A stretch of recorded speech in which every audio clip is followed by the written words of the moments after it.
सनातन धर्म और वेदों में 4 युगों की मान्यता है। माना जाता है कि सतयुग में स्वयं देवता, किन्नर और गंधर्व पृथ्वी पर निवास करते थे। हम सतयुग के बाद आया त्रेता युग। इस युग में भगवान श्री राम ने जन्म लिया और वह स्वयं श्री हरि विष्णु का अवतार थे। फिर द्वापर युग की शुरुआत हुई और इस युग में भगवान विष्णु ने श्री कृष्ण के रूप में जन्म लिया।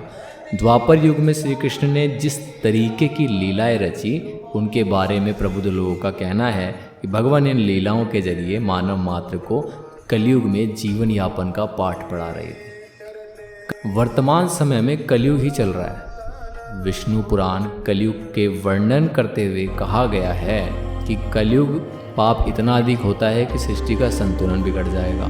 कन्याएं 12 साल में गर्भवती होने लगेंगी। मनुष्य की आयु औसतन 20 वर्ष हो जाएगी। लोग जीवन भर की कमाई एक घर बनाने में लगा देंगे। इन सब के बावजूद जब पराशर ऋषि से सभी देवता ने पूछा कि इन सभी युगों में कौन सा सबसे बढ़िया युग है, तो ऋषि ने वेदव्यास जी के कथनों का जिक्र करते हुए समझाया कि सबसे उत्तम युग कलयुग है। आइए जानते हैं कि व्यास जी ने विष्णु पुराण में क्यों कहा कि कलयुग को धन्य और सबसे उत्तम। अब श्री वेदव्यास जी ने वेदों का वाचन किया और भगवान गणपति ने उनके अनुग्रह पर उन वचनों को लिखित रूप में प्रस्तुत किया। श्री वेदव्यास जी को ही वेदों का रचनाकार माना जाता है।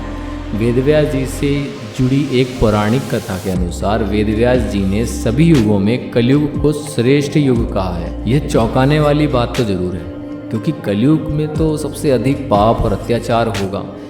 वेदों और धार्मिक ग्रंथों में ऐसा कहा गया है। अगर ऐसा हो तो कलयुग सबसे श्रेष्ठ हुआ कैसे?